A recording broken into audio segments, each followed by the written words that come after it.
YCP స్వరం మార్చిందా అనే విషయం ఆలోచించాల్సిన పరిస్థితి అయితే కనిపిస్తుంది.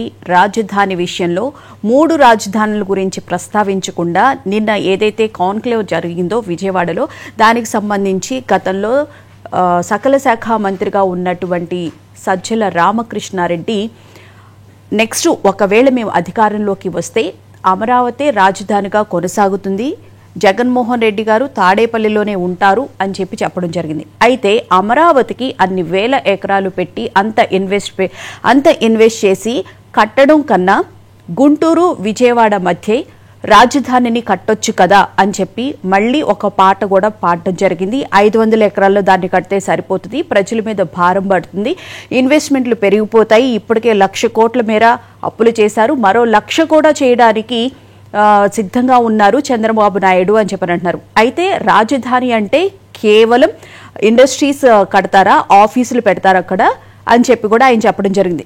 అలాగే ముఖ్యమంత్రి చంద్రబాబు నాయుడు ఏదైనా డెసిషన్స్ తీసుకునేటప్పుడు కేబినెట్ సమావేశం నిర్వహించి ఆయన ఏదైనా నిర్ణయం తీసుకుంటారు. కానీ జగన్మోహన్ రెడ్డి అలా కాదంట. మరి మొన్న ఎవరిని అడిగి జగన్మోహన్ రెడ్డి గారు ఈ ఉపరాష్ట్రపతి ఎన్నికల్లో మద్దతు పలికారు? దాంతోపాటు ఈ రాజధానికి సంబంధించి ఒక్కొక్క వెర్షన్ అయితే వాళ్ళు వినిపిస్తూ ఉన్నారు. ఇన్వెస్ట్మెంట్స్ ఎక్కువైపోతున్నాయి, అలా కాకుండా తక్కువ కాస్ట్లో అయ్యేటట్లయితే మాకేం ప్రాబ్లం లేదు, అక్కడ ఐకానిక్ టవర్స్ నిర్మించాలని చెప్పి చంద్రబాబు నాయుడు గారు చాలా ప్రయత్నం చేస్తున్నారు, అప్పుల భారం అనేది పెరిగిపోతుంది అని చెప్పి కూడా చెప్తున్నారు. అయితే అప్పుల భారం లేకుండా కడితే వాళ్ళకి రాజధానికి సంబంధించి ఎలాంటి సమస్య లేదు అని చెప్పినారు. అలాగే ఇంకొక గతంలో మాజీ మంత్రిగా చేసినటువంటి అంబటి రాంబాబు గారు కొండవీటి వాగులోనే రాజధాని నిర్మాణం చేస్తున్నారు అని చెప్పి మళ్ళీ ఆయన అదే పాట పాడడం జరిగింది. ముఖ్యంగా చూసుకుంటే అమరావతి ప్రాజెక్ట్ అంట వాళ్ళు పరిశీలిస్తారంట, రైతులకి అక్కడున్న ప్రజలకి రాజధాని అనే భావనను మార్చకుండా రాష్ట్ర ప్రజల అభివృద్ధికి మళ్ళీ అధికారంలోకి వస్తే మేము కృషి చేస్తాము అని చెప్పని అంటున్నారు. ఈ అమరావతి మునిగిపోతుంది అనే తప్పుడు ప్రచారం ఎప్పుడైతే ప్రారంభించారో అప్పటి నుంచి ఇంకా ఇది కొనసాగిస్తూనే ఉన్నారు. అక్కడ రాజధాని నిర్మిస్తే వరదలు అవి వచ్చినప్పుడు మునిగిపోతుంది అని చెప్పి వాళ్ళు ఎప్పుడైతే 2014లో ఎప్పుడైతే రాజధాని అమరావతి నిర్మాణం జరుగుతుంది అని చెప్పితే అప్పటి నుంచి అంటున్నారు. అయితే రాజధాని అనేది అమరావతి రాజధాని మాత్రమేనంట, అదొక నగరం కాదంట. ఏంటో అట్లా రకరకాల భిన్నంగా అయితే చెప్పడం జరిగింది. నాకైతే సగం అర్థమైంది. సో వీటన్నిటికీ సంబంధించి ఇవాల్టి డిబేట్లో చర్చించుకుందాం. మరి మన ప్రముఖ విశ్లేషకులు కూడా ఉన్నారు, వాళ్ళు ఏం చెప్తారో కూడా చూద్దాము. దీని గురించి మనతో మాట్లాడడానికి డిబేట్లో పాల్గొనడానికి కడిసిమల్లి శ్రీనివాస్ చౌదరి గారు ప్రముఖ రాజకీయ సామాజిక విశ్లేషకులు, అలాగే శిరీష్ గారు అమరావతి జేఏసీ నాయకురాలు, బండారు వంశీ గారు తెలుగు యువత టీడీపీ అధికార ప్రతినిధి. రైట్, అందరికీ నమస్తే అండి, గుడ్ మార్నింగ్ సార్. ముందుగా మీరు చెప్పండి సార్ శ్రీనివాస్ గారు, అసలు నిన్న సజ్జల రామ్మోహన్ రెడ్డి గారు చేసినటువంటి వ్యాఖ్యలకి సంబంధించి మనం ఎలా చూడాలి? రాజధానికి సంబంధించి చేశారు, చంద్రబాబు నాయుడు గారి వ్యూహానికి సంబంధించి చేశారు, అట్లా రకరకాల భిన్న వాదనలుగా అయితే ఆయన మాట్లాడడం జరిగింది. ఫైనల్ గా అయితే అమరావతి రాజధానిగా ఒప్పుకుంటారంట, దాన్ని ఒక నగరంగా తీర్చిదిద్దడానికి మాత్రం ఒప్పుకోరు అని చెప్పి బుగ్గన రాజేంద్రనాథ్ రెడ్డి గారు కూడా అనడం జరిగింది. అసలు ఏంటి వాళ్ళ వాదనలని మనం ఎలా అర్థం చేసుకోవాలి? అందరికీ నమస్కారం అండి. మోనా గారు, మీకు, శ్రీ గారికి, శిరీష గారికి అందరికీ నమస్కారం. మహా టీవీ వీక్షకులందరికీ నమస్కారం అండి. ఇక్కడ వారి డొల్లతనం కానీ, వాళ్ళ వాదనలో వారి ఆర్గ్యుమెంట్ కానీ, వాళ్ళు చెప్పే విషయంలో మీద కానీ ఒక విశ్వాసం కలిగించలేని విధానం కనపడతా ఉంటాయి. బిత్తర చూపులు చూస్తా ఏం మాట్లాడుతున్నారో తెలియకుండా ఒకదానికొకటి పొంతం లేకుండా మాట్లాడుతూ ఉన్నారు. నిన్నగాక మొన్నే బొత్స సత్యనారాయణ గారు ఏమన్నారు, వాళ్ళ మీడియా కానీ వాళ్ళ మీడియాలో ఉన్న ప్రముఖులు, మీడియాకు సంబంధించిన వాళ్ళు కానీ అమరావతి మహిళల పట్ల, రాజధాని పట్ల ఏ రకమైన అభిప్రాయం వ్యక్తం చేస్తున్నారో మనం చూస్తూ వచ్చాం. జగన్మోహన్ రెడ్డి గారు కూడా మొన్న గుంటూరు విజయవాడ మధ్య ఓ బిల్డింగ్ కడితే సరిపోద్ది ఇలాంటి మాటలు మనం పూర్తిగా విన్నామంట. అంటే ఎంత సిగ్గు లేకుండా అంత దారుణంగా మాట తప్పి మనుషుల్ని చూస్తూ ఉంటే అసలు ఏం జరుగుతుంది? జనాల్ని ప్రజల పట్ల ఎంత చులకన భావం ఉంది వీళ్ళకి అనేటువంటిది అర్థమవుతుంది. ఏదో ఒక వాటి మీద కట్టుబడి ఉంటారు. వాళ్ళ అధికారంలో ఉన్న రోజులు 3 రాజధానులు అంటూ ఏకంగా శిబిరం కూడా ఏర్పాటు చేశారు. అమరావతి రైతులు వాళ్ళ నిరసన వ్యక్తం చేస్తున్నప్పుడు, వాళ్ళ ఆవేదన ఆక్రోశాన్ని తెలియజేస్తున్నప్పుడు కనీసం వాళ్ళు ఏం చెప్తున్నారు అనేటువంటిది అడ్రస్ కూడా చేయకుండా వాళ్ళని చాలా దారుణం. కనీసం వాళ్ళు ఇతను సెక్రటేరియట్కి పోయేటప్పుడు తెరలు కట్టించి దారుణంగా హింసించి వాళ్ళందరినీ దుకాణాలు మించి ఇళ్లలోంచి బయటికి రానివ్వకుండా నిర్బంధించారు. వీళ్ళు అమరావతి గురించి, చంద్రబాబు నాయుడు గారి గురించి చాలా దారుణమైన మాటలు మాట్లాడుతూ వచ్చారు. ఇక ఇక్కడ దీని కారణం ఏంటంటే అసలు ఈ రాజకీయ పార్టీ కానీ ఈ వ్యక్తులు కానీ రాజకీయాల్లో కానీ పాలనలో కానీ ఉండడానికి అస్సలు అర్హత లేని వ్యక్తులు అనేటువంటి దాన్ని మరొకసారి ప్రజల ముందు పెట్టారు వీళ్ళు. ఎందుకంటే ఒకదానికి ఒకటి పొంతలు నేను మాటలు మాట్లాడుతూ వస్తూ ఉన్నారు.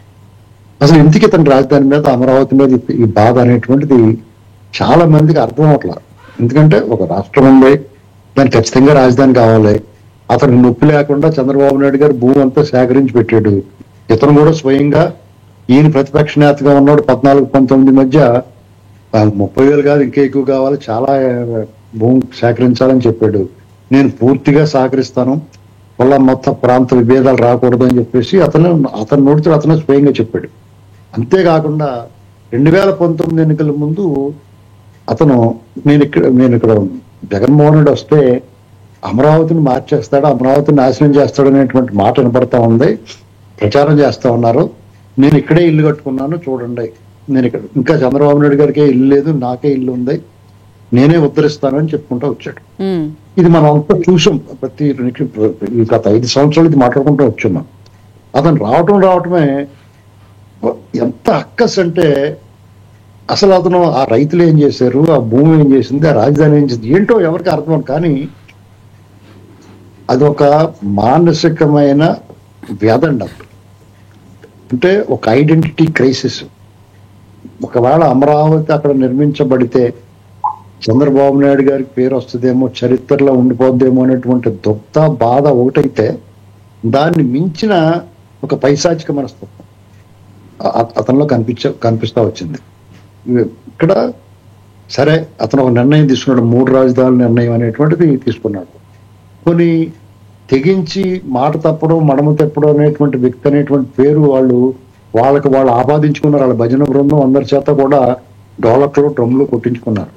అటువంటిప్పుడు అతను ఏం చేయాలి? ఏదో నిర్ణయం తీసుకోవాలి. ఇప్పుడు సీఎంఓ కానీ సీఎం ఆఫీస్ గారు, సీఎం ఎక్కడుంటే అక్కడ సీఎంఓ అండి, అది మనం ఎవరికి చెప్పక్కర్లేదు. అంత అతను వైజాగ్ నేను రాజధానిగా చేస్తాను, నేను ఇక్కడి నుంచే పరిపాలిస్తాను అన్నవాడు వైజాగ్లో వెళ్ళిపోయి ఎక్కడో చోట ఏదో బిల్డింగ్, ప్రభుత్వ బిల్డింగ్లోనే లేదా ప్రైవేట్ బిల్డింగ్లోనే కూర్చుని అక్కడి నుంచి పరిపాలన సాగించవచ్చు. దానికి ఇతను రాజధాని అని పేరు పెట్టాల్సిన అవసరం లేదు. ఎవరికి న్యాయస్థానాల నుంచి కూడా ఏ రకమైన ఇబ్బందులు వచ్చి ఉండేవి కావు. అంటే వాళ్ళకి అధికారంలోకి వచ్చిన తర్వాత అసలు ఏం జరుగుతుందని అర్థం చేసుకోవడానికి సంవత్సరం పట్టిందంట.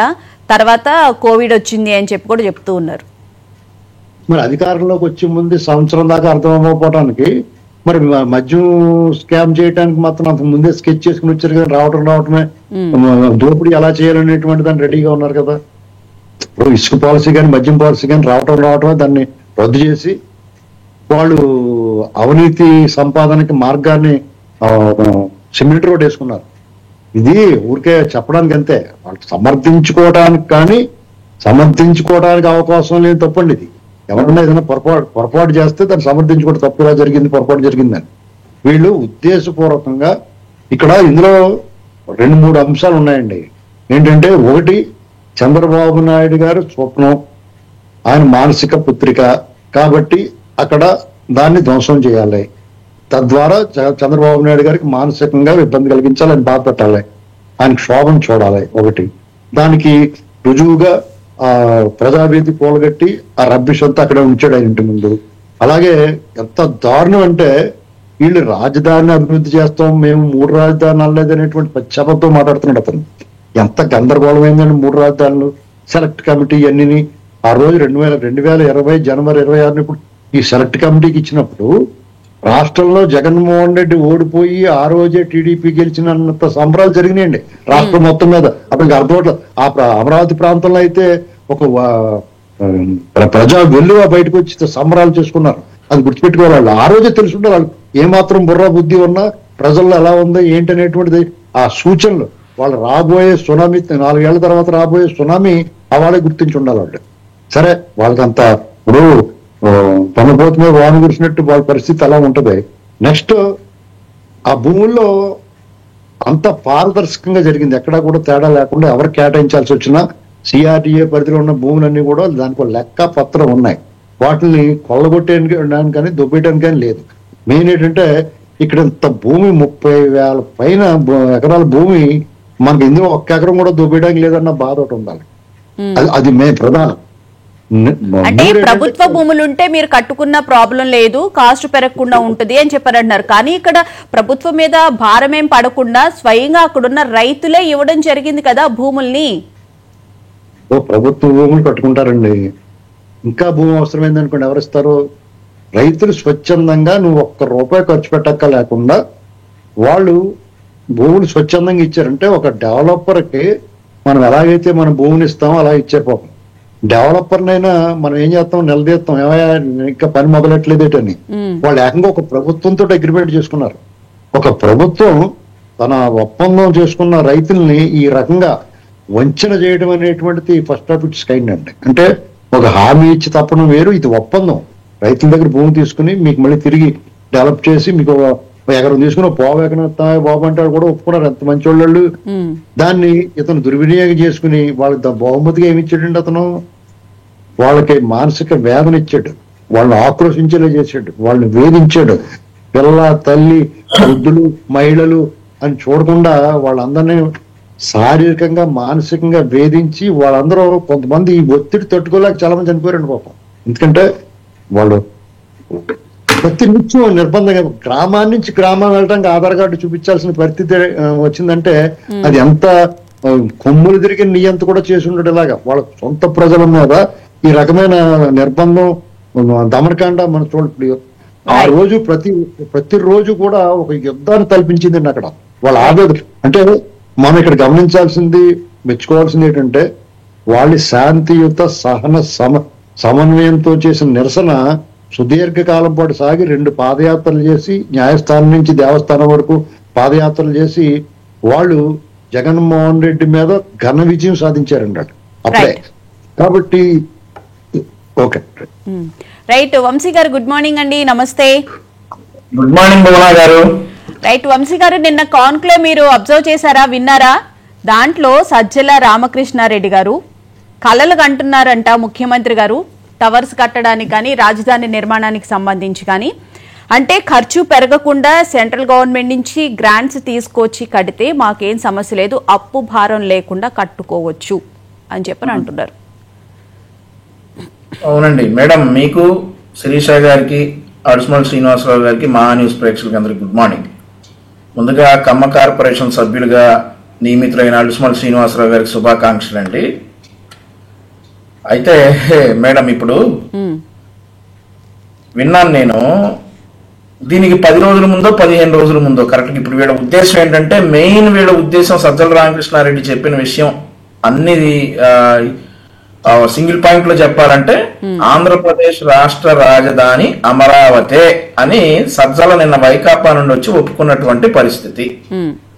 ఒక సింగిల్ పాయింట్ లో ఇదంతా చెప్పాలంటే ఈ దెబ్బతోటి మరి 10 రోజుల క్రితమో 15 రోజుల క్రితమో అంబటి రాంబాబు పెద్ద సైన్యాన్ని వేసుకుని మరి ఇంతలా కాళ్ళదాకా లాల్చి వేసుకుని అమరావతి పొలాల్లోకి వెళ్ళి చూసారా మునిగిపోయింది అని చెప్పి రాంబాబు ఏదో చెప్పడానికి ప్రయత్నించాడు. అమరావతి అనేది మునిగిపోయే ప్రాంతం అని చెప్పి ఏదో చెప్పడానికి ప్రయత్నించాడు, మేము తిప్పికొట్టాం. ఇప్పుడు వైఎస్ఆర్ కాంగ్రెస్ పార్టీలో అంబటి రాంబాబుతో సహా జగన్మోహన్ రెడ్డితో సహా అందరినీ ఈ నిన్న వచ్చినటువంటి సజ్జల రామకృష్ణారెడ్డి ఎదవలను చేసేసాడు. మరి మొన్నే కదా 15 రోజుల క్రితమే కదా అమరావతి మునిగిపోయే ప్రాంతం అని చెప్పి అంబటి రాంబాబు గొంతు దించుకున్నాడు వెళ్ళి. అక్కడ ఏం లేకపోయినా కానీ ఒక పొలంలో నీళ్లు నిలిచిన మాట వాస్తవం.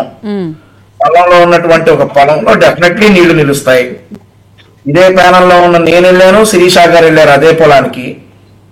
మరి ఐకానిక్ టవర్స్ మునిగిపోయినాయి, సీడ్ యాక్సెస్ రోడ్ మునిగిపోయింది, అసెంబ్లీ మునిగిపోయింది, హైకోర్టు మునిగిపోయింది, కొత్తగా కడుతున్న సిఆర్డీఏ భవనం మునిగిపోయింది అని చెప్పి అంతా హడావిడి చేశాడు అంబటి రాంబాబు. 15 రోజులు తిరిగే లోపు ఇక వైఎస్ఆర్ కాంగ్రెస్ పార్టీ నుండి ఎవడో దిక్కులేనట్టుగా సజ్జల రామకృష్ణారెడ్డి పక్కన బకర బొగ్గన వీళ్ళిద్దరిని పంపించారు. వీళ్ళిద్దరూ జగన్మోహన్ రెడ్డి గారి మాటగా చెప్పారా, లేదంటే సజ్జల జోకర్ లాగా తన మాటగా చెప్పారా చెప్పాలి ఈ విషయం.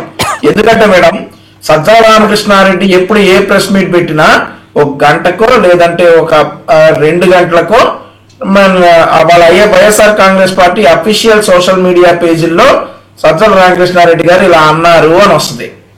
మరి నిన్న అన్నటువంటి వ్యాఖ్యలు నేను ఇప్పుడు కూడా అరిసిమల్ శ్రీనివాసరావు గారు మాట్లాడేటప్పుడు కూడా YSR Congress party social media accounts check చేస్తున్నా ఎక్కడ వచ్చిందా అని. మరి ఎక్కడ కూడా రాలా. వీళ్ళు 2019 ముందు చెప్పినటువంటి మాట, డెఫినెట్లీ ఆంధ్రప్రదేశ్ రాజధానిగా అమరావతి ఉంటది, జగనన్న ఇక్కడే ఇల్లు కట్టుకుంటున్నాడు, ఇక్కడే ఉంటది, ఎక్కడికి వెళ్ళదు అని చెప్పినటువంటి మాట 2019 డిసెంబర్ 17 కల్లా రాష్ట్రానికి 3 రాజధానులు ఉంటే అబ్జెక్షన్ ఏంటి అధ్యక్ష అన్నాడు జగన్మోహన్ రెడ్డి. ఆ మాటతోటి సమాధి తవ్వుకున్నారు ఆంధ్రప్రదేశ్ రాష్ట్రంలో వైఎస్ఆర్ కాంగ్రెస్ పార్టీ అనేటటువంటి పార్టీ. ఆ తర్వాత మనం అందరం కూడా చూసాం 5 సంవత్సరాలు సాగినటువంటి 3 రాజధానుల డ్రామా. తర్వాత 2024 జూన్ 4న జనాలు చెప్పు తీసుకుని కొట్టారు. మళ్ళీ అధికారంలోకి వచ్చినటువంటి తెలుగుదేశం పార్టీ అమరావతిని చూస్తే 30 కోట్ల రూపాయలు ఆ జంగల్ క్లియరెన్స్ ఖర్చు పెట్టాల్సి వచ్చింది. ఆ జంగల్ క్లియరెన్స్ ఖర్చు పెట్టి ఇంకో మాట అన్నాడు మేడం, ఏంటి బ్యాంక్ లోన్లు వచ్చేటట్టు చేస్తాడంట జగన్మోహన్ రెడ్డి. బ్యాంక్ లోన్లు వచ్చేటట్టు చేస్తాడంట, అమరావతి ప్రాంత ప్లాట్లకి రైతులకి బ్యాంక్ లోన్ వచ్చేలా కృషి చేస్తాడంట అధికారంలోకి వస్తే. మీరు శ్రీలక్ష్మిని పెట్టేసి అసలు అమరావతిలో ఉన్నటువంటి ప్రభుత్వ ఆస్తులన్నీ అమ్మేయటానికి ప్రయత్నిస్తే యాక్ట్ అనేది కోర్టు. మీరు మాట్లాడేది బ్యాంక్ లోన్లు ఇప్పిస్తామని చెప్పి ఈ పెద్ద మనిషి మాట్లాడుతూ ఉన్నాడు. సో అసలు ముందుగా వైఎస్ఆర్ కాంగ్రెస్ పార్టీ ఒక ప్రెస్ నోట్ రిలీజ్ చేయాలి. నిజంగా గనక సజ్జల రామకృష్ణారెడ్డి చెప్పినటువంటి మేడం, వాస్తవంగా మాకు కావాల్సింది కూడా రాష్ట్రంలో ఉన్నటువంటి అన్ని రాజకీయ పార్టీలు అమరావతి రాజధాని అని అంగీకరించి తీరాలి. నో డౌట్, అందులో అమరావతి రాజధాని ఆంధ్రప్రదేశ్ రాష్ట్రానికి, అది అంగీకరించి తీరాలి. కాకపోతే నిన్న వైఎస్ఆర్ కాంగ్రెస్ పార్టీ నుండి సజ్జల వచ్చి అమరావతి విజయవాడ గుంటూరు మధ్యలోనే ఉంటది అని చెప్పినటువంటి మాట వైఎస్ఆర్ కాంగ్రెస్ పార్టీ తన అఫీషియల్ నోట్ ఇవ్వాలి. మళ్ళీ అమరావతి రాజధానిగా కొనసాగుతుంది అని కూడా చెప్తున్నారు. మళ్ళీ గుంటూరు విజయవాడ మధ్య కూడా రావాలి అని చెప్పి కూడా అంటున్నారు. అమరావతి రాజధానిగా కొనసాగుతుందని అంటా ఉన్నాడు. ఈ లెక్కన నిన్న జగన్మోహన్ రెడ్డి ఎక్కడ ఉంటారు అంటే తాడేపల్లిలోనే ఉంటాడు, వైజాగ్ వెళ్తారంటే లేదు తాడేపల్లిలోనే ఉంటాడని చెప్తా ఉన్నాడు. ఈ జగన్మోహన్ రెడ్డి ఏమైనా ఈయన జేబులో జోకరా ఈయన చెప్పినట్టు వినటానికి?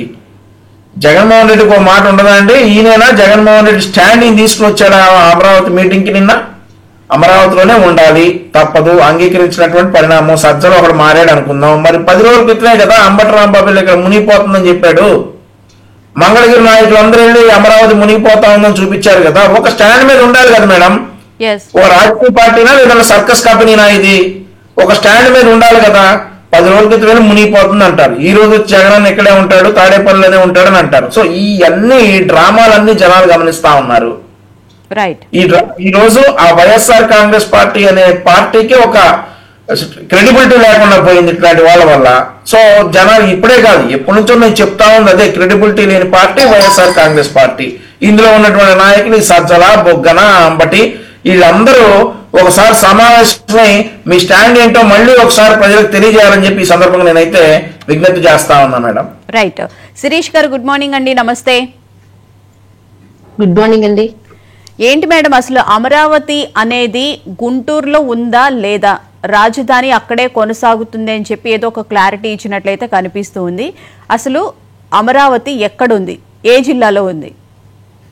నమస్తే అండి మీకు, అరిసిమల్ శ్రీనివాస్ గారికి, అలాగే బండారు వంశీ గారికి, మహాన్యూస్ వీక్షకులకి.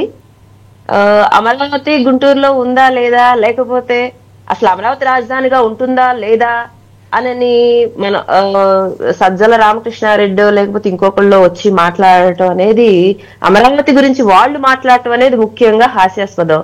అన్నిటికి మించి రాష్ట్రానికి ఉపయోగపడే అంశాన్ని గాని, లేదంటే రాజధాని కట్టాల్సిన అంశాన్ని గాని, లేదంటే రైతులకు న్యాయం చేయాలి అనేటువంటి అంశాలు గాని, అసలు రాష్ట్రానికి ఏ ప్రాజెక్టులు తేవాలనే అంశాలు గాని, లేదంటే రాజధాని కట్టాలంటే ఎలాగ కట్టాలనేటువంటి ఒక ఆలోచన దృష్టి గాని లేనటువంటి వ్యక్తులు వైకాపా నాయకులు. అందులో ముఖ్యంగా సజ్జల రామకృష్ణారెడ్డి. ఈయన గతంలో చేసినటువంటి ఈయన అత్యుత్సాహానికి జగన్మోహన్ రెడ్డి ఈయన సలహాలు విని 11 పరిమితమయ్యి ఇంటిలో కూర్చొని మెడిసిన్ డోస్ పెంచుకొని ఆయన తిప్పలు ఆయన పడుతున్నాడు. ఇకపోతే ఇప్పుడు వచ్చారు నిన్న. ఆయనకి ఇచ్చే కూలీకి న్యాయం చేయాలి, వాళ్ళ నాయకుడి నుండి ఏదో భజన కొట్టించుకోవాలి అని అనుకుంటాడు సజ్జల రామకృష్ణారెడ్డి. ఆ కూలీ పాప ఆ విశ్వాసానికి ఆయన మాట్లాడే మాటలు ఎలా ఉంటాయంటే, ఆయన అత్యుత్సాహానికి ఆయన ఏం మాట్లాడినాడు, గతంలో ఏం మాట్లాడాడు, ఇప్పుడు ఏం మాట్లాడుతున్నాడు అనే దాని మీద ఒక క్లారిటీ కూడా ఉండదు. గత 5 సంవత్సరాల పాటు పరిపాలించిన వీళ్ళు అమరావతి మీద మాట్లాడినటువంటి మాటల్లో నిన్న ఆయన ఏమన్నారు, అప్పులు చేయకుండా కట్టాలి అన్నారు. కట్టాలి అంటే గతంలో వీళ్ళు అమరావతి గురించి చెప్పిందేంటి, అమరావతి ఫస్ట్ ఆఫ్ ఆల్ ముంపు ప్రాంతం మునిగిపోయితే అక్కడ కన్స్ట్రక్షన్ పనికిరాదన్నారు. రెండవది ఎంత లోతుకి ఎంత డెప్త్ కి వెళ్తుందో కూడా తెలియట్లేదంట. తెలియదని చెప్పారు. అంటే ఇప్పుడు ఖర్చు అప్పులు చేయకుండా, అంటే కన్స్ట్రక్షన్ కి అనువుగానే ఉన్నది అనేది వాళ్ళ నోటితో వాళ్ళే చెప్తున్నారు. గతంలో వాళ్ళే అంటే వాళ్ళు చెప్పిన అబద్ధాలని వాళ్ళే మీడియా ముందుకొచ్చి వాళ్ళే అబద్ధాలు చెప్తారు, వాళ్ళే మేము చెప్పినన్ని అబద్ధాలు అని చెప్పి రుజువు చేసుకుంటా ఉంటారు. ఇకపోతే గతంలో వీళ్ళు పాడిన పాటలు ఏంది, అమరావతి కట్టడం ఇష్టం లేక, కట్టడం చేతగాక, వీళ్ళ వల్ల కాక, ఎందుకంటే అభివృద్ధి చేయటం అనేది వాళ్ళ డిక్షనరీలో లేదు. వాళ్ళు అమరావతి ఆంధ్రప్రదేశ్ కి సీఎం గా అయింది మా రాష్ట్ర ప్రజల దౌర్భాగ్యం. ఏదో నమ్మారు, ఏదో ఒక ఏమంటారు, నేను ఇంకా బాగా చేస్తాను చంద్రబాబు నాయుడు గారి మీద అంటే ఒక ఛాన్స్ అంటే సింపతితో ఏదో రాజశేఖర్ రెడ్డి గారి బిడ్డని నేను అని చెప్పి ఆయన చనిపోయినటువంటి ఆ యొక్క సిచ్యువేషన్ ని కూడా ఈయన రాష్ట్రంలో ఓదార్పు యాత్రలను తిరిగి ఈయనకు అనుకూలంగా మలుచుకొని జనాల యొక్క మానసికమైనటువంటి బలహీనతని ఈయన క్యాష్ చేసుకున్నాడు. అదే మానసిక బలహీనతతో ఈయన 5 సంవత్సరాల పాటు ఆటలాడాడు 3 రాజధానులు అని చెప్పి. కానీ ప్రజలంతా కూడా ఈయన చేసినటువంటి ఏదైతే ఒక్కొక్కటి రాష్ట్ర 3 ప్రాంతాల మధ్య చిచ్చు పెట్టాలన్న ఉద్దేశం కానివ్వండి, ఇకపోతే కులాల మధ్య కుంపటి, ఏది అమరావతి ప్రాంతంలో ఒక్కొక్క సామాజిక వర్గమే ఉంది, సంపన్న వర్గాలకి న్యాయం చేయడానికి అమరావతిని రాజధానికి అక్కడ ఉంచుతున్నారు, లేదంటే ఒక సామాజిక వర్గానికి న్యాయం చేయడానికి అమరావతి రాజధాని అక్కడ కడుతున్నారు అని చెప్పి వీళ్ళు చెప్పినటువంటి విద్వేషాలు రెచ్చగొట్టాలని వీళ్ళు పన్నిన కుట్రని రాష్ట్ర ప్రజలు అర్థం చేసుకొని వీళ్ళు కేవలం రాష్ట్రాన్ని నాశనం చేయడానికే వీళ్ళు అధికారంలోకి వచ్చారు, కేవలం అమరావతిని వీళ్ళు విచ్ఛిన్నం చేస్తున్నారు అంటే ఖచ్చితంగా వీళ్ళు రాష్ట్రంలో విద్వేషాలు రెచ్చగొట్టి రాష్ట్ర ప్రజలు రెచ్చగొడుతున్నారు అనేది గతంలో వాళ్ళు గమనించారు కాబట్టే వీళ్ళని ఇళ్లకు పరిమితం చేశారు. ఇకపోతే ఇప్పుడు గతంలో మన జగన్మోహన్ రెడ్డి తిరుగుతున్నప్పుడు గనక చూసుకుంటే మనం ఆయన ఏమన్నారండి, రఫా గంగమ్మ తల్లి జాతరలో పొట్టేలు నరికితే రఫా నరికితే తప్పేంటన్నారు. ఇలాంటి వ్యక్తులండి ప్రాంతాల గురించి, రాజధాని గురించి, అభివృద్ధి గురించి, లేదంటే రాజధాని ఎక్కడ ఉండాలని నిర్ణయించి మాట్లాడేటువంటి హక్కు గాని అర్హత గాని ఉన్నటువంటి వ్యక్తులండి వీళ్ళు. మేడం, అసలు రాజధానికి నగరం నిర్మాణానికి వ్యత్యాసం ఏంటి అసలు నాకు అర్థం కాలేదు. ఫర్ ఎగ్జాంపుల్ అండి, నిన్న చంద్రబాబు నాయుడు గారు క్లియర్ గా చెప్పారు, ఈ బుర్ర ఉన్న వాళ్ళు ఎవరైనా ఉంటే ఆయన నిజంగా ఒక 2 గంటల పాటు ఒక విషయాల గురించి చాలా క్లియర్ గా ఆయన ఎక్స్ప్లెయిన్ చేశారు. కనీస అవగాహన ఉన్న వాళ్ళకి అర్థమవుతుందండి. రాజధాని ఇప్పుడు గతంలో చూసుకుంటే చంద్రబాబు నాయుడు గారు హైటెక్ సిటీ అంటే అందరు నవ్వారు. ఈ రోజు మెజారిటీ ఇన్కమ్ తెలంగాణకి ఎక్కడి నుండి వస్తుందండి? ఈ రోజు దేశంలో హైదరాబాద్ కు ఉన్నటువంటి స్థానం ఎటువంటిదండి? అలాంటి హైదరాబాద్ ని, హైటెక్ సిటీ సైబరాబాద్ ని, ఈ రోజు అక్కడ ఉన్నటువంటి భూముల వాల్యూ ఏంటండి? అక్కడికి ప్రజలు ఎటువంటి కంపెనీలు అక్కడ ఉన్నాయి హైదరాబాద్ లో? అలాంటిది సృష్టించింది ఎవరు? ఆ రోజు చంద్రబాబు నాయుడు గారు అంటే నవ్వారు, ఏది కంప్యూటర్ అంటే నవ్వారు, హైటెక్ సిటీ అంటే నవ్వారు. ఈ రోజు అదే హైదరాబాద్ మెజారిటీ ఇన్కమ్ తీసుకొచ్చి ఆ రాష్ట్రాన్ని అంతటి ఆ స్థానంలో ఉంచింది. అలాంటిది చంద్రబాబు నాయుడు గారు అమరావతి నగరాన్ని ఒక మహా అద్భుతమైన నగరంగా తీర్చిదిద్దటానికి ఒక సంకల్పంతో ఆయన పనిచేస్తూ ఉంటే ఏదో కళ్ళబల్లి మాటలు చెప్పి అధికారంలోకి వచ్చిన వీళ్ళు ఇంత పెద్ద ఏంటి నవనగరాలు ఇక్కడ అవసరమా, అసలు అమరావతి రాజధానికి ఇక్కడ అవసరమా, విశాఖలో పెడితే సరిపోయింది కదా అని అన్నారు. వాస్తవానికి విశాఖపట్నంలో వీళ్ళు వెళ్ళి ఎరగబడి చేసేది ఏం లేదు, ఆల్రెడీ డెవలప్డ్ సిటీ. మన రాష్ట్రానికి మెగా సిటీ ఏదైనా ఉంది, ఒక పెద్ద నగరం అంటే మహానగరం, అది విశాఖపట్నం. ఆల్రెడీ డెవలప్ అయిన దాంట్లో వీళ్ళు దోచుకోవడానికి తప్ప వీళ్ళు అక్కడ చేయడానికి ఉంది. చంద్రబాబు నాయుడు గారు ఆలోచించింది ఏంటి, రాష్ట్ర ప్రజలకి అందరికీ కన్వీనియంట్ గా ఉండాలి అంటే సెంట్రల్ లో ఉండాలి, ఎటువైపు నుండి ఎటు నుండి ఎటు వచ్చినా కూడా మిడిల్ లో ఉంటుంది, ఎవరికి ఇబ్బంది ఉండదు. అన్నిటికీ మించి అప్పులతో ఉన్నటువంటి రాష్ట్రంలో ఒక మహాద్భుతమైనటువంటి నగరాన్ని కట్టాలి, ఆ ప్రాంతాన్ని అభివృద్ధి చేయాలి అంటే ఖచ్చితంగా ప్రజల సహకారం కావాలి. అలాంటి ప్రజలు ఇక్కడ అమరావతి ప్రజలు ఎప్పుడైతే ఆయన ఒక్క పిలుపునిచ్చారో వీళ్ళ పిల్లలకి ఇచ్చేవలసిన భూముల్ని రాష్ట్ర రాజధానికి ఇచ్చారు. ఆ త్యాగాన్ని కానివ్వండి గుర్తుంచి దానికి విలువనిచ్చి గౌరవించి చంద్రబాబు నాయుడు గారు ఆ 5 సంవత్సరాలు వీళ్ళు ఎన్ని కుయుక్తులు పనినా, ఎన్ని కేసులు వేసినా, పనులకు ఆటంకం కలిగించినా కూడా ఆయన పరిపాలనకు అనువైనటువంటి భవనాలను నిర్మించారు, రాష్ట్ర రాజధానిగా నిలబెట్టారు. దాన్ని నిలబెట్టుకోవటం చేతగాక వీళ్ళకి చంద్రబాబు నాయుడు గారు బ్రాండ్ ఇమేజ్ ని ఎలాగ దెబ్బతీయాలి అని, లేదంటే ఒక మహా అద్భుతమైనటువంటి నగరంగా ఇది తీర్చిదిద్దబడితే వీళ్ళకి మనశ్శాంతి ఉండదు. ఎందుకంటే రాష్ట్రం బాగుపడటం గాని, అన్నిటికంటే ముఖ్యంగా అమరావతి ప్రాంతంలో ఉన్న ప్రజలు చంద్రబాబు నాయుడు గారు ఒక్క పిలుపుతో ఆయన మీద ఉన్నటువంటి నమ్మకంతో ఇచ్చారు. అలాంటిది జగన్మోహన్ రెడ్డికి అడుగు భూమి ఇచ్చేటువంటి వాళ్ళు కూడా లేరు ఈ రాష్ట్రంలో. గత 5 సంవత్సరాలు చూసాం, అడుగు భూమి కూడా ఆయన మీద ఆయన నమ్మి ఇచ్చేవాళ్ళు లేరు. అలాంటిది ఆయనకి డైజెస్ట్ కాదు ఈ రాష్ట్రం బాగుపడటం గాని. ఎందుకంటే గతంలో 5 సంవత్సరాల్లో చూసుకుంటే వీళ్ళు రాష్ట్రం మీద విషం చిమ్మారండి, రాష్ట్ర ప్రజల మీద, అమరావతి ప్రాంతం మీద. అమరావతి ప్రజలు ఎవరండి? అమరావతి ప్రాంతం ఎక్కడుంది? ఆంధ్రప్రదేశ్ లో లేదా? అక్కడి నుండే కదా మీరు కూర్చొని పరిపాలిస్తున్నారు. అంటే రాష్ట్ర ప్రజలు, ఆంధ్ర ప్రజలు అంటే అంత చిన్న చూపా జగన్మోహన్ రెడ్డికి? అంటే నేను ఏం చేసినా చెల్లుబాటు అవుతుంది, నా ఇష్టారాజ్యంగా పరిపాలిస్తాను అని చెప్పి 3 రాజధానులు చెప్పి 3 ముక్కల ఆటలాడి రాష్ట్రాన్ని విచ్ఛిన్నం చేసి 3 ప్రాంతాలుగా విభజించి కొట్టుకొని చచ్చేలా చేద్దామని ప్రయత్నించారు. కానీ ఆంధ్ర రాష్ట్ర ప్రజలు అలిసిపోయి విసిగిపోయి ఉన్నారు కాబట్టి వాళ్ళకి కావాల్సిన అభివృద్ధి ఒక అద్భుతమైనటువంటి నగరం అండి.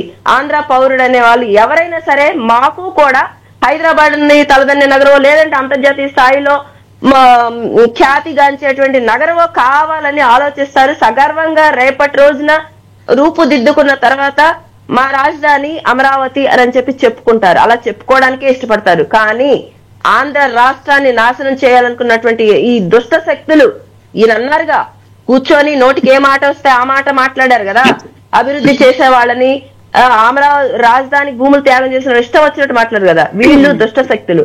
ఈ దుష్ట శక్తులు మీడియాలో పెట్టడమే పెద్ద తలకాయ నొప్పి పని.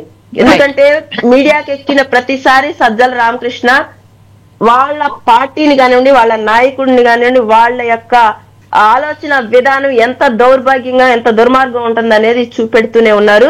ఈయన మీడియా ముందుకు వచ్చిన ప్రతిసారి వైఎస్ఆర్ పార్టీకి నష్టమే తప్ప లాభం లేదు. అన్నిటికీ మించి ఈయన రాజధాని ఇక్కడ ఉంటది అక్కడ ఉంటది అనేటువంటి చెప్పేటువంటి అర్హతని ఎప్పుడో కోల్పోయారు. కాబట్టి ఆ మాటలు కట్టుబెట్టి అమరావతిలో జరుగుతున్నటువంటి అభివృద్ధిని చేతనైతే వీళ్ళకి చూసేటువంటి ధైర్యం ఉంటే, దీన్ని అవగాహన చేసుకునేటువంటి ధైర్యం, అలాంటి ఆలోచన, మేధాశక్తి వీళ్ళకు ఉంటే, చంద్రబాబు నాయుడు గారు నిన్న 2 గంటల పాటు చెప్పారు, అది విని తరించమనండి. అంతేగాని శ్రీనివాస్ గారు, నిన్న సజ్జల రామకృష్ణారెడ్డి గారు మాట్లాడుతూ అప్పులు పెరిగిపోతున్నాయి, ఇప్పటికే 1,00,000 కోట్ల రూపాయలు అప్పులయ్యాయి, దానికి వడ్డీ కట్టడానికి వచ్చేసే సంవత్సరానికి 6,000 కోట్ల వరకు కట్టాల్సి వస్తుంది అని చెప్పి ఆయన చెప్తున్నారు. మరోవైపు చంద్రబాబు నాయుడు గారు చూసుకుంటే గనక 2034 కల్లా ప్రతి ఒక్క సగటు మనిషి యొక్క ఆదాయం 10 లక్షలు దాటే విధంగా కూడా ప్రణాళికతో ముందుకు వెళ్తున్నాము అని చెప్పి సీఎంగా ఆయన చెప్తూ ఉన్నారు. ఈ రెండింటిని అసలు మనం ఎలా కంపేర్ చేసి చూడాలి? అప్పులు అనివార్యం అయిందండి. ఇప్పుడున్న రాష్ట్ర పరిస్థితుల్లో అప్పులు అనివార్యం. ఎందుకంటే మన రాష్ట్రానికి కొన్ని దక్కాల్సిన వెసులుబాట్లు దక్కలేదు, దురదృష్టం. కారణం ఏంటంటే రాష్ట్రంలో ఇలాంటి విరుద్ధ రాజకీయ భావాలు, రాష్ట్రం మీద ఒక ఎమోషన్ లేని వ్యక్తులందరూ కూడా రాజకీయాల్లో ఉండటం, దురదృష్టవశాత్తు కొంతమంది ప్రజలు కూడా అదే రకంగా ఆలోచించడం, వీళ్ళ దుష్ప్రచారానికి లోనే. ఇక్కడ అప్పులు చేయడం అనేటువంటిది, అప్పు చేయొచ్చు, దాన్ని క్యాపిటివ్ ఇన్వెస్ట్మెంట్, ఈ ప్రభుత్వాలు క్యాపిటివ్ ఇన్వెస్ట్మెంట్ చేస్తే దాని నుంచి తిరిగి సంపద సృష్టించవచ్చు. కానీ జగన్మోహన్ రెడ్డి ఏం చేశాడంటే, అతను చేసిన అప్పుకి ఇక్కడ మీకు త్వరలో మనం జగన్మోహన్ రెడ్డి చేసిన అప్పులు ఆ జమా ఖర్చులు బయటకు వస్తాయని దాని మీద కేసు నమోదవుతుంది. దిగ్భ్రాంతికి గురవుతారు మీరు. రాష్ట్ర ప్రజలందరూ కూడా, ఈ దేశం అంతా కూడా నివ్వెరపోద్దండి. ఎందుకంటే 2 లక్షల అప్పుతోటి అతను ప్రభుత్వంలోకి వచ్చాడు. దాదాపు 11 లక్షల కోట్లు అప్పు చేశాడు. 2,50,000 కోట్లు అతను స్వయంగా అతను నోటితో అతను చెప్పాడు ఈ సంక్షేమ పథకాలకు ఇచ్చానని. మిగతా డబ్బు ఏం చేశాడు? ఎక్కడా కూడా తట్టడి మట్టిపోయలేదు. అతను చెప్తున్న 17 ఆహా ఓహో అని చూడండి అని చెప్పిన మెడికల్ కాలేజీలు కూడా పునాదుల దగ్గర ఆగిపోయినాయి చాలా వరకు, 90%. ఇలాంటి పరిస్థితుల్లో మళ్ళా వీళ్ళకి ఆంధ్ర రాష్ట్రాన్ని దాదాపు 10-15 ఏళ్ళు వెనక్కి తీసుకుపోవటమే కాకుండా కొత్తగా వచ్చిన వాళ్ళు ఏమైనా చేయాలంటే, ఆర్థిక చేయూత కావాలంటే, రుణదాతల దగ్గర రుణం తీసుకోవాలంటే కూడా అవకాశం లేకుండా చేసి పెట్టేసిపోయాడు. అందుకనే ఇప్పుడు కేంద్ర ప్రభుత్వం కూడా ముందుకు వచ్చింది అమరావతి ప్రాజెక్టు కానీ, అలాగే రాష్ట్రంలో చాలా అవసరాలకి వాళ్ళు అప్పు కట్టుకునేలా కొంత రుణాలు అవకాశం ఇచ్చారు. చంద్రబాబు నాయుడు గారు ఏం చేస్తారంటే ఆదాయాన్ని పెంచడానికి, తద్వారా దాన్ని అభివృద్ధిలో పెట్టడానికి చూస్తాడు ఆయన. కేవలం అప్పు తెచ్చి సంక్షేమం బటన్ నొక్కడం చేయండి. కానీ ఆయనకి కూడా తప్పట్లా. ఎందుకంటే ఇప్పుడు ఇవాళ రేపు ఆంధ్రప్రదేశ్లో దేశం మాట ఎలాగున్నా, మన ఆంధ్రప్రదేశ్లో ముఖ్యంగా పరిపాలన అంటే కేవలం సంక్షేమ పథకాలు అనేటువంటి భావన మీకు మాకు ప్రజలందరూ కూడా ఇదే మాట్లాడుకుంటున్నాం. అసలు రాష్ట్రం పరిపాలన అంటే ఏంటి అనేటువంటిది ఎవరు ఆలోచన లేదు అసలు. అక్కడ ప్రభుత్వం కూడా వాళ్ళు సంక్షేమ పథకాలు అనేటువంటిది హైలైట్ చేస్తున్నారు. నిజంగా వాళ్ళు ఎంత అభివృద్ధి చేస్తుంది ఈ ప్రభుత్వం అనేటువంటిది అసలు చర్చకే రావట్లా. ఎందుకంటే ముఖ్యంగా ప్రధానంగా ఈ కూటమి ప్రభుత్వం అధికారంలోకి వచ్చిన తర్వాత గుండెలమే చేసి పడుకుంటున్నాడు మనిషి. అంటే సార్ 2014 నుంచి 19 వరకు ఎట్లా ఉంది అనేది ప్రజలు గమనించారు. 19 నుంచి 24 వరకు ఎట్లా ఉంది అనేది ప్రజలు గమనించారు. ఎంత అవాస్తవాలు ప్రచారం చేసినప్పటికీ కూడా సోషల్ మీడియా ద్వారా ప్రజలు కూడా అన్ని విషయాలు తెలుసుకునే ప్రయత్నం చేస్తున్నారు. ఎవరు చెప్పింది నమ్మే ఉద్దేశంలో అయితే వాళ్ళు కూడా లేరు. ఒక క్లారిటీ అయితే వాళ్ళకు కూడా వస్తుంది. అవును, ఎగ్జాక్ట్లీ. ఎందుకంటే అండి వాళ్ళకి ఎవరికి స్వీయ అనుభవం అయింది. జగన్మోహన్ రెడ్డి 19లో అతని అధికారంలో రాకముందు అతను చెప్పిన మాటలకి, అతని తర్వాత అతని క్రూర ప్రవర్తనకి, అంటే అతనిలో ఉన్న ఒక్కొక్క స్వభావం బయటపడతా ఉంటే ఈర్ష్య, ద్వేషం, అసూయ, క్రూర స్వభావము, నేర మనస్తత్వము, అవినీతి విధానాలు ఇవన్నీ చూసిన తర్వాత, దోపిడీ అన్ని చూసిన తర్వాత ప్రజలకి వెగటొచ్చిందండి అతని మీద. అసహ్యం వచ్చింది, కోపం వచ్చింది, తీవ్ర ఆగ్రహంగా మారింది. అతని మీద తిరుగుబాటు చేశారు. అయినా సరే వాళ్ళు మాత్రం ది సేమ్ ఓల్డ్ స్ట్రాటజీ, విష ప్రచారాలు, తప్పుడు ప్రచారాలు, తిరుపతి దేవస్థానం మొదలుకుని అమరావతి వరకు కూడా ఎక్కడ అవకాశం ఉంటే అక్కడ వ్యక్తిత్వ హననాలు మళ్ళీ మొదలు పెట్టారు. అయితే ఇక్కడ మనం ఒక ఆలోచించాల్సింది ఏంటంటే ఇప్పుడున్న ప్రభుత్వం, కూటమి ప్రభుత్వం ప్రజల్లో ఒక రకమైన ఇమోషన్ బిల్డప్ చేయాల్సిన అవసరం ఉందండి. ఎందుకంటే నా రాజధాని, నా రాష్ట్రం, నా రాజధాని అనేటువంటి ఎమోషన్ ఉండాలి. ఇక్కడ ఆ ఎమోషన్ ఉంటే కనుక ఎలాంటి వాడు వచ్చినా కానీ దాన్ని టచ్ చేయడానికి అవకాశం ఉండదు. ఇక్కడ దురదృష్టం ఏంటంటే ఆ ఎమోషన్ బిల్డప్ అవ్వకుండా వాళ్ళు కులం అనేటువంటి పాచికి విసిరారు. దాంతో ప్రజలు కొంతమంది దానికి లోబడిన ప్రాంతము, కులము అనేటువంటిది వాళ్ళకి గట్టిగా పనిచేసినాయండి. కానీ దాన్ని తోసిరాజని ప్రజలంతా ఏకమయ్యారు. మళ్ళా అదే మొదలు పెడతా ఉన్నారు ఇవాళ కూడా. ఇక్కడ వాళ్ళు ఒక ఆరోపణ చేస్తారు, అంటే పదే అదే ఆరోపణ చేస్తారు. ఇటువైపు నుంచి తిప్పుకొట్టి దానికి వివరణ ఇచ్చుకుంటాంలోనే సమయం గడిచిపోతా ఉంది. ఇది ఒక మన ఎవరో ఎదురు చూడని పరిస్థితి అన్నమాట. దానికి ఇప్పుడు మన చంద్రబాబు నాయుడు గారు ఒక విషయం చెప్పారు ఆ మంత్రివర్గ సమావేశాల తర్వాత, దీనికి అడ్డుకట్టేయాలి, ఇలా విష ప్రచారాలు, దుష్ప్రచారాలు చేసే వాళ్ళ మీద కఠినమైన చర్యలు ఉండాలి, వాస్తవాలు ఉంటే చెప్పండి, అసత్య ప్రచారాలు చేస్తే కనుక కఠినమైన చర్యలు ఉంటాయని అన్నారు. అది ఆహ్వానించదగ్గ పరిణామం. ఆ స్టేట్మెంట్ దాన్ని అమలు చేస్తే కనుక ప్రశాంతంగా ఎవరి పనులు చేసుకుంటారు. నిజంగా ఎవరైనా తప్పు చేశారనుకోండి, ఏ ప్రభుత్వమైనా తప్పు చేస్తే ఈ దేశంలో ప్రజాస్వామ్యంలో ఎవరైనా విమర్శించవచ్చు, వాళ్ళని సూచన చేయొచ్చు, వాళ్ళు నిలదీయొచ్చు. అంతేగాని ఒట్టి పుణ్యాన్ని వాళ్ళు నడుస్తున్నప్పుడు కాళ్ళకి కర్ర అడ్డం పెట్టడం అనేటువంటిది తగదండి. వీళ్ళు ఎంత దుర్మార్గులు అంటే ఆ సీడ్ యాక్సెస్ రోడ్డుకి అచ్చంగా ఇళ్ళు అడ్డమంటారండి. లేకపోతే ఈ పాటికి ఒక రూపురేఖలు అప్పుడే వచ్చేసింది. ఎన్జిటి కేసులు నదీ పరివాహక ప్రాంతంలో ఉన్న నగరం అంటే నదులంటేనే నాగరికతకి చిహ్నాలండి. ఇది ఎవరికి ఇంత దారుణం బుద్ధి జ్ఞానుల ఆంధ్రప్రదేశ్కి నదులు సముద్రం ఈ నీరు అనేటువంటిది అక్కడ వాళ్ళ నాగరికతని విలసిల్లేలా చేస్తూ ఉంటుంది. కాబట్టి వాళ్ళు కొంచెం అడ్వాన్స్ గా ఉంటారు. దాన్ని చూసి ఎవరో కూడా ఈర్ష్యపడాల్సిన అవసరం లేదు. ఎక్కడ దాన్ని ఎగదోసే వాళ్ళు ఉంటారు కొంతమంది, దానికి లోబడకూడదు ఎవరు ఉన్న కూడా. ఆంధ్రప్రదేశ్లో ఇవాళ ఈ ప్రభుత్వం ఏం చేస్తుందంటే రాయలసీమ అంతా కూడా పారిశ్రామికంగా అభివృద్ధి చెందడానికి వాళ్ళు కూడా ఆశ్చర్యపోయేలాగా అక్కడ తీసుకొస్తా ఉన్నారండి. వైజాగ్ ఐటీ క్యాపిటల్ చేద్దాం ఉన్నారు. ఇక్కడ మనం వివరాల్లోకి వెళ్ళక ప్రతిరోజు మాట్లాడుకుంటున్నాం. మనం ఇక్కడ ఈ ప్రభుత్వం చేయాల్సింది ఏమైనా ఉంటే ఒక 2 జిల్లాలు మిగిలి ఉన్నాయండి. ప్రకాశంతో సహా 3 జిల్లాలు మిగిలి ఉన్నాయి. పాత ఉభయ గోదావరి జిల్లాలో ప్రకాశం జిల్లాకు కూడా వాళ్ళు ఏదన్నా చేసేస్తే రాష్ట్రంలో సర్వతోముఖాభివృద్ధికి వాళ్ళు పూర్తిగా తోడ్పడినట్టు. ఎందుకంటే ఈ ఫలితం వీళ్ళు తీసుకున్న ఈ నిర్ణయాల ఫలితం ఇదివరకట్లా ఎక్కువ రోజులు పట్టదని నేను అనుకుంటున్నాను. అమరావతి నిర్మాణం కూడా గతం కంటే కూడా వేగంగా ముగుస్తుంది. అప్పుడు గతానుభవాల దృష్ట్యా అమరావతి కానీ పోలవరం కానీ మిగతా ప్రాజెక్టుల విషయంలో కానీ వీళ్ళు వేరే విషయాల మీద దృష్టి పెట్టకుండా కక్షా రాజకీయాలు వేధింపులు అనేటువంటి దాని జోలికి పోకుండా పూర్తిగా కాన్సన్ట్రేట్ చేశారు ఈ సంవత్సరం ఈ 2 మాసాలు కూడా. కాబట్టి ఇది ఒక రూపురేఖలకి పట్టాలెక్కిందని నేను అనుకుంటా ఉన్నాను. కాబట్టి ఇక నుంచి వీళ్ళు ఏం చేస్తారంటే ప్రజలకి వీళ్ళు సంక్షేమం అద్భుతంగా చేశారు. అందులో నో డౌట్ అండి. సూపర్ 6 సూపర్ హిట్ అనేటువంటిది నిర్వివాదాంశం. అలాగే అభివృద్ధి కార్యక్రమాలు కనపడాలంటే ఇంకొక 6 నెలలు మన కళ్ళ ముందు కనపడాలంటే ఇంకొక 6 నెలలు పడుతుంది. ఎందుకంటే ఆ గ్రౌండ్ అయ్యి ఆ వర్క్ జరుగుతున్నట్టు మనకు తెలుస్తుంది.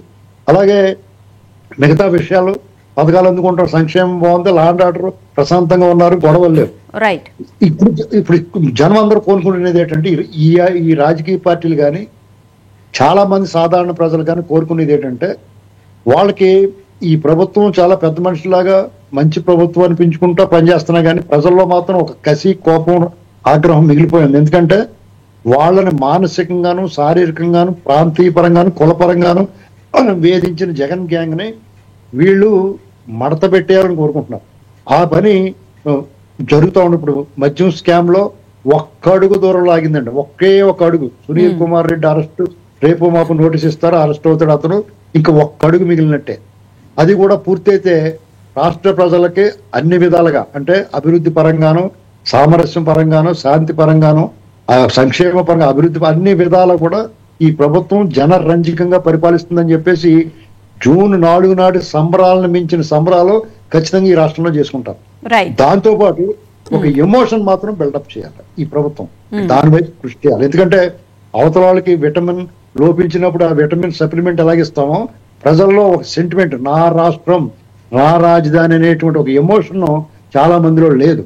దాన్ని ఏ రూపంలో బిల్డప్ చేస్తారో దాన్ని బిల్డప్ చేసి చూడాలి. ఎందుకు ఒక్క నిమిషం ముగిస్తానండి.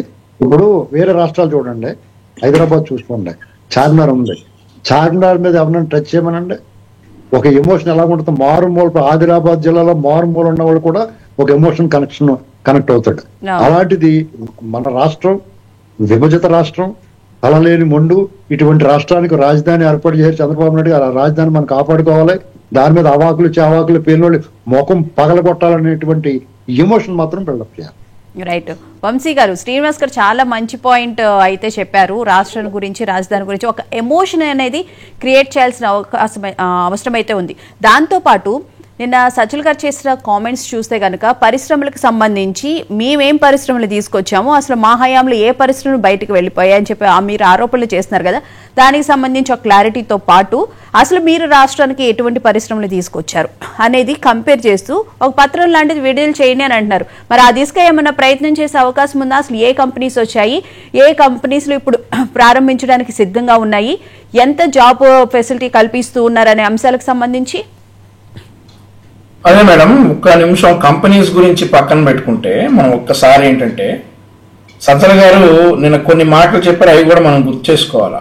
సజ్జల గారు ఏం చెప్పారంటే వైకాపా హయాంలో వెస్ట్ బైపాస్ తీసుకొచ్చాడట, విజయవాడకి వెస్ట్ బైపాస్ తీసుకొచ్చాడట. కరకట్ట కూడా ఆయన ఆయనే అభివృద్ధి చేశారట, వాళ్ళ పార్టీయే అభివృద్ధి చేశారట. థింక్ 2.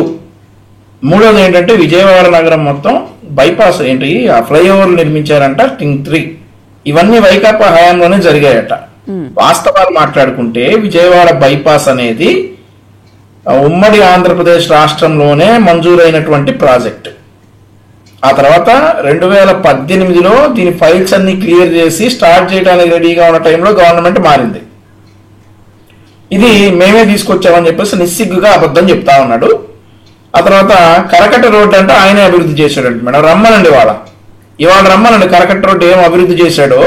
కరకట్ట రోడ్డుకి 2018లో టెండర్లు పిలిచారు. అవన్నీ పనులు స్టార్ట్ అయ్యే టైంకి 2019లో జగన్మోహన్ రెడ్డి గారు వచ్చి పక్కన పెట్టేశాడు. ఇంతవరకు ఆ రోడ్డు అలానే సింగిల్ రోడ్డే. ఒక కారు వస్తా ఉంటే మరొక కారు చాలా జాగ్రత్తగా ఎదురొస్తా ఉంటే చాలా జాగ్రత్తగా పక్కకు తీసుకోవాల్సిన పరిస్థితి. సో ఈ 5 సంవత్సరాలు ఈ కరకట్ట రోడ్డు కూడా అభివృద్ధి చేసామని చెప్తా ఉన్నాడు. ఇక తర్వాత ఈ ఫ్లైఓవర్లు వేసాడట. బెన్ సర్కిల్ ఫ్లైఓవర్ కి ఈయన పెద్ద ముఖ్యమంత్రిగా హోదాలో ఉండి ఈయన ఏదో పుడింగ్ అనుకుని ఇల్లు ఓపెన్ చేయడానికి సన్నాహాలు చేస్తా ఉంటే నితిన్ గడ్కరీ కుదరదు అని చెప్పేసి ఢిల్లీలో కూర్చొని రిమోట్ లో ఓపెన్ చేసినటువంటి ప్రాజెక్ట్ బెన్ సర్కిల్ ఫ్లైఓవర్. ఈ 3 వైఎస్ఆర్ కాంగ్రెస్ పార్టీ హయాంలో మేమే తీసుకొచ్చామని ఇంత సిగ్గు లేకుండా చెప్తా ఉన్నాడు సజ్జల రామకృష్ణారెడ్డి.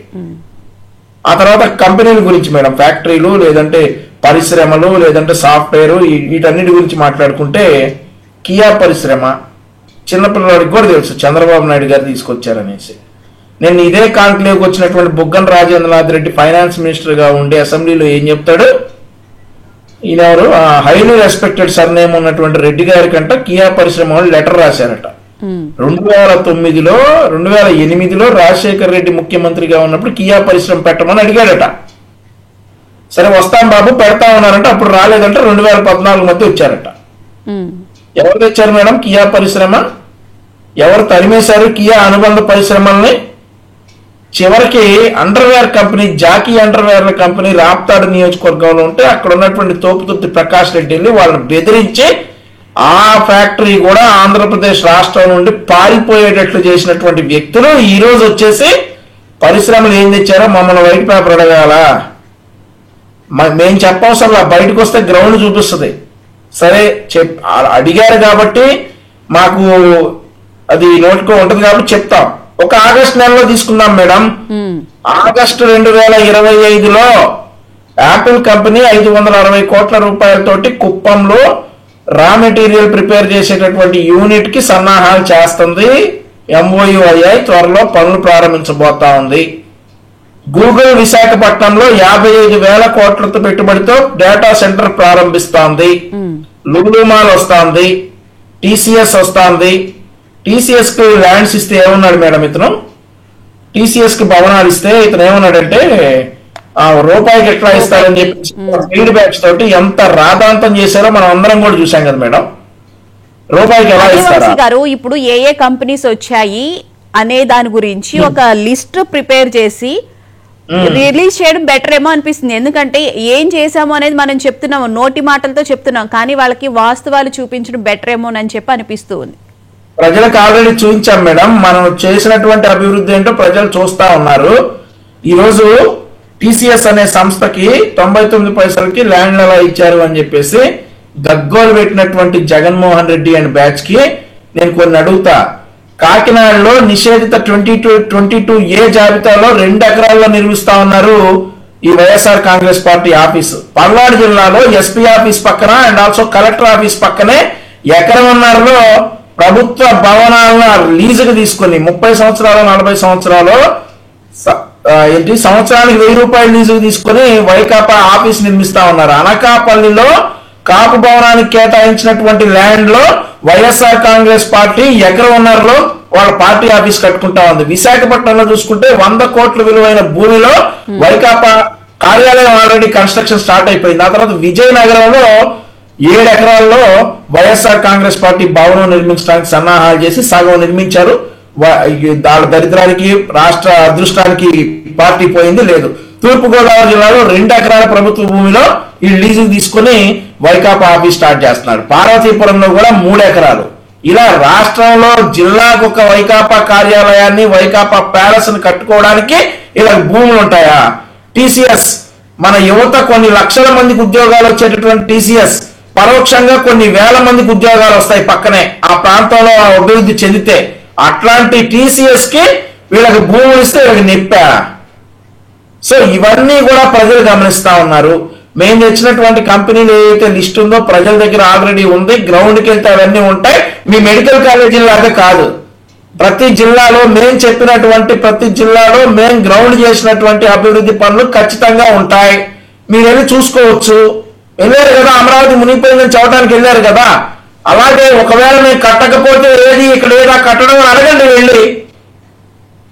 ఈ రోజు జిల్లాకి మీరు రహదారుల పక్కన మెయిన్ సెంటర్లలో వైఎస్ఆర్ కాంగ్రెస్ పార్టీ కార్యాలయాలు కట్టుకోవడానికి ఎకరాల స్థలాలు మీ ఇష్టానికి వచ్చినట్టు తీసుకుంటారు.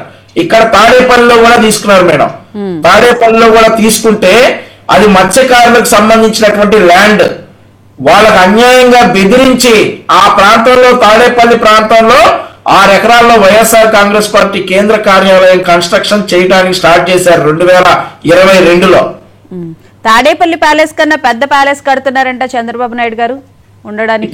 ఇప్పుడు ఒకటి మేడం, తాడేపల్లి ప్యాలెస్ కన్నా పెద్ద ప్యాలెస్ అంటే బయట తెలిసే కడుతున్నారు. అదంతా కూడా పరదాలు కట్టట్లా, దానికి చుట్టూ 12 కోట్లు పెట్టి ఫెన్సింగ్ వేయట్లా.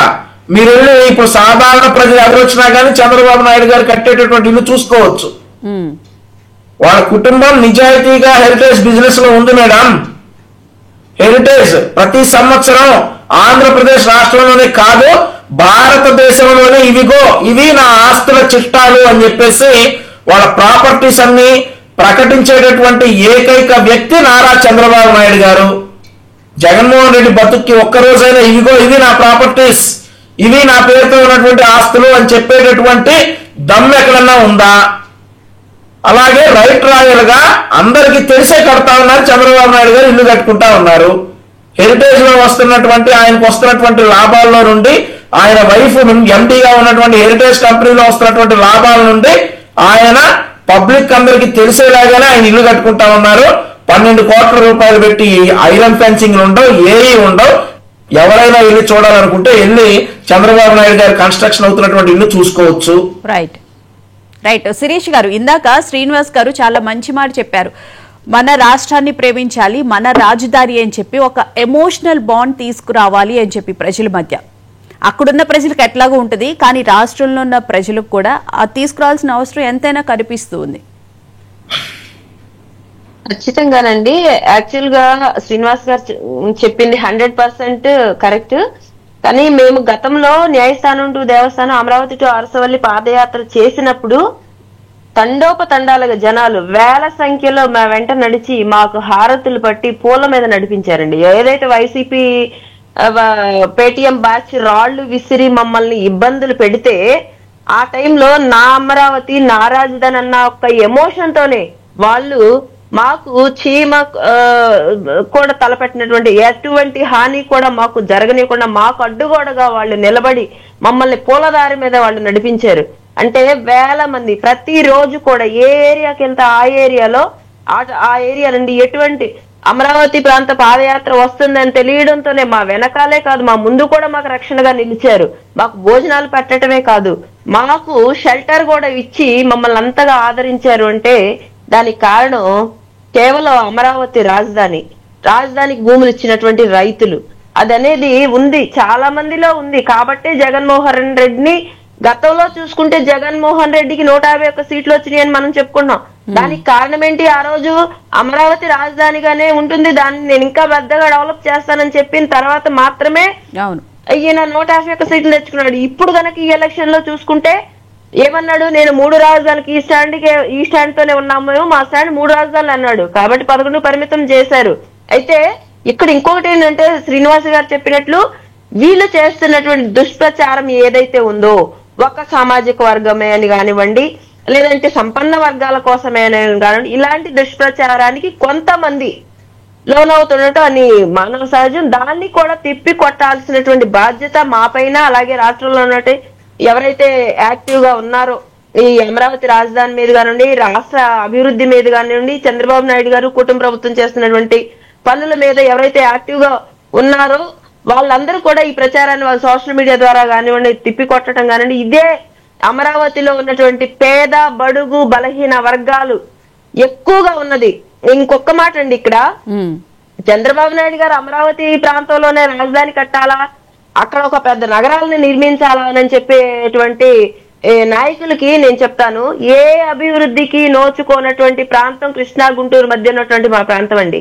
ఎప్పుడు కూడా ఎన్నడూ కూడా అలాంటి ప్రాంతాన్ని అన్నిటికీ మించి అత్యధికంగా పేద బడుగు బలహీన వర్గాలు దళితులు ఎక్కువగా ఉన్నటువంటి ప్రాంతాన్ని చంద్రబాబు నాయుడు గారు చూస్ చేసుకొని ఈ ప్రాంతాన్ని ఒక మహా అద్భుతమైనటువంటి నగరంగా తీర్చిదిద్దాలనుకున్నారు అంటే ఆయనకి పేదలు మధ్య తరగతి వాళ్ళ మధ్య ఉన్నటువంటి ఆ చిత్తశుద్ధికి ఇది ఒక నిదర్శనం. ఇకపోతే జగన్మోహన్ రెడ్డి ఏమన్నాడు, ముంపు ప్రాంతం అని చెప్పారు. కానీ ఇప్పుడు మీరు చంద్రబాబు నాయుడు గారి ఇల్లు గురించి ప్రస్తావించారు. ఆ ఇల్లు ఎక్కడుందండి? నా పుట్టింటికి 1 కిలోమీటర్ కు కూడా తక్కువ దూరంలో ఉంటది. అంటే మేము వంశీ గారు చెప్పినట్టు ప్రతిరోజు కూడా వెలగపూడిలో ఉన్నటువంటి వాళ్ళు చాలా మంది వాకింగ్ అని వెళ్ళి అక్కడ చూసుకొని ఏదో మన సొంత ఇల్లు కడతంటే చూసుకుంటాం చూడండి, అలాగా సందర్శించడం, చూడటం, కాసేపు అక్కడ కూర్చోవడం, రావడం ప్రతి ఒక్కళ్ళు సామాన్యులు కూడా వెళ్ళి చూస్తారు. ఆయన కొనుక్కున్నది కూడా రైతుల దగ్గర నుండి డబ్బులు ఆయన ఇక్కడ ఉన్నటువంటి వాల్యూ ఇచ్చి తీసుకున్నారు. అంతే ఇందాక వంశీ గారు చెప్పినట్టు కాకినాడలో 22లో ఉన్నటువంటి భూముల్లో వీళ్ళు కడుతున్నారని ఆయన లిస్టు చెప్పారు చాలా చక్కగా.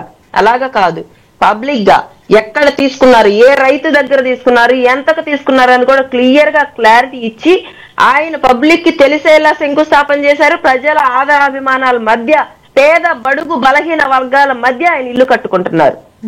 మరి మాట్లాడితే వీళ్ళు ముంపు ప్రాంతం అంటారు, అమరావతి మునిగిపోతుంది అంటారు. మరి చంద్రబాబు నాయుడు గారు ఇక్కడే ఇల్లు కట్టుకుంటున్నారు కదా, చంద్రబాబు నాయుడు గారు ఒక పెద్ద తాడేపల్లి ప్యాలెస్ ని మించి కడుతున్నారు అంటారు. మీరే చెప్తారు ముంపు ప్రాంతం అని. మరి చంద్రబాబు నాయుడు గారు ఇల్లు కట్టుకుంటే తట్టుకోలేరు. అమరావతి ఏంటండి, నగరాలు అనేది అవసరం లేదు. నగర నిర్మాణం అనేది జరగకుండా ఏ రాష్ట్ర అభివృద్ధి అయినా జరిగిద్దండి? వాళ్ళు ఇంత పెద్ద నగరాలు అవసరం లేదంటారు. ఇంకో పక్క చంద్రబాబు నాయుడు గారు ఇల్లు కట్టుకోకపోతే ఆయనకి ఇల్లే లేదు, మా నాయకుడికి ఇల్లు ఉందంటారు. ఇల్లు కట్టుకుంటేనే పేద ఇల్లు కడుతున్నారంటారు. ఇల్లు కట్టుకుంటున్నారంటే ఆయన సొంత ఆస్తులు, వంశీ గారు చెప్పినట్లు ఆయన సొంత డబ్బుతో ఆయన కట్టుకుంటున్నారు. అంతేగాని ఎక్కడా కూడా ఆక్రమించుకోవటమో లాక్కోవటమో చేయలేదు. ఇకపోతే ఏంటి, సజ్జల రామకృష్ణారెడ్డి కరకట్ట రోడ్డు గురించి మాట్లాడారు. ఎంత హాస్యాస్పదం అండి. రాజధానిలో ఏ ప్రాంతం గుర్తులేదు, ఆయన కరకట్ట గుర్తుండిద్దండి. ఎందుకంటే ఇక్కడ వాళ్ళ ఎంపీ గారితో ఇసుకని డ్రెడ్జింగ్ చేసి నదుల్లో నుండి ఇసుకని డ్రెడ్జింగ్ చేసి అదే కరకట్టకి కనీసం 100 మీటర్ల దూరం కూడా లేకుండా కరకట్ట పక్కన డంపింగ్ చేశారు తడి ఇసుకని తీసుకొచ్చి. అప్పుడు మేము ఎలిస్ట్రేషన్ చేసామండి, మీ మీడియా ఛానల్స్ అందరికీ తెలిసిందే.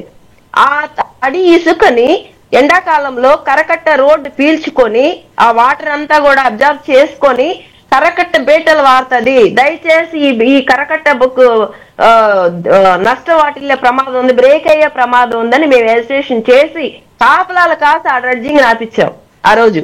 ఇకపోతే అదే కరకట్ట మీద పాపం ఈయన ప్యాలెస్ కి వెళ్లే డబ్బులు, సజ్జల రామకృష్ణారెడ్డి ఇంటికి వెళ్లే డబ్బులు, ఏది ఇసుకని పెద్ద పెద్ద భారీ వెహికల్స్ తో అదే కరకట్ట మీద నడిపించేవాడండి ఈయన. అందుకే ఆయనకు అంత బాగా కరకట్ట రోడ్డు గుర్తుంది. కానీ ఇది మర్చిపోయారు ఆయన, కరకట్ట మేము బాగు చేసి. ఏంటి ఆయన బాగు చేసింది? కరకట్ట రోడ్డుని బలహీనపరిచి కరకట్టని తెగ్గొట్టి అమరావతి ప్రాంతాన్ని ముంచాలని చూశారు. ఇకపోతే కొండవీటి ఎత్తిపోతల పథకం ఉంది, అక్కడికి వాటర్ కూడా రానివ్వకుండా ట్యాపులు క్లోజ్ చేపించారు ఈయన. అక్కడ క్లోజ్ చేయించి ఈ కరకట్టని ఈ ఇసుక డ్రెడ్జింగ్ చేయడం ద్వారా ఇది పెద్ద పెద్ద భారీ వెహికల్స్ తిరగడం వల్ల బేటల వారి ఆ కరకట్ట గనక తెగిపోతే అక్కడ వాటర్ క్లోజ్ చేస్తే బాగా వర్షాలు బాగా వరదలు వచ్చిన టైంలో క్లోజ్ చేస్తే ఎట్టి పరిస్థితుల్లో ఈ కరకట్ట రోడ్డును తెంచడానికి ముప్పేట ఏమైనా ప్రయత్నాలు చేశాడు ఈయన. ఏ విధంగానైనా సరే అమరావతిని ఉంచాలని చెప్పి ప్రయత్నం చేశారు. కాబట్టి ఆయన కరకట్ట గురించి బాగా గుర్తుంది, మిగతా ప్రాంతాల గురించి ఆయనకు అంతగా గుర్తులేదు. ఒక మాట ఇప్పుడు అంటే జగన్మోహన్ రెడ్డి ఏం చేయాలంటే అమరావతి ప్రాంతంలో అడవులు పెంచి దాంట్లో కొండ చెరవల్ని పొడపోవల్ని పెంచుకున్నాడంట. చంద్రబాబు నాయుడు గారు కూటమి ప్రభుత్వం రాగానే జంగిల్ క్లియరెన్స్ చేశారు. ఇక్కడ ప్రజలందరూ ఎదురు చూసేది ఏంటంటే ఈ జంగిలీ కొడుకులు క్లియరెన్స్ ఎప్పుడు అవుద్దా అని చెప్పేసి ఎదురు చూస్తా ఉన్నారండి. కూటమి ప్రభుత్వం ఆ వైపుగా ప్రయాణం చేస్తే గనక రాష్ట్రం సర్వతోముఖాభివృద్ధి, సర్వజన ఆమోదం జనాతిరేకం, జనహర్షం, జనరంజకంగా పరిపాలన ఉంటుంది అనేటువంటి మా భావన. Right. Thank you so much Srinivas గారు, thank you so much Sirish గారు, thank you so much Vamsi గారు డిబేట్లో పాల్గొన్నందుకు. ఇది ఇవాల్టి మహా డిబేట్.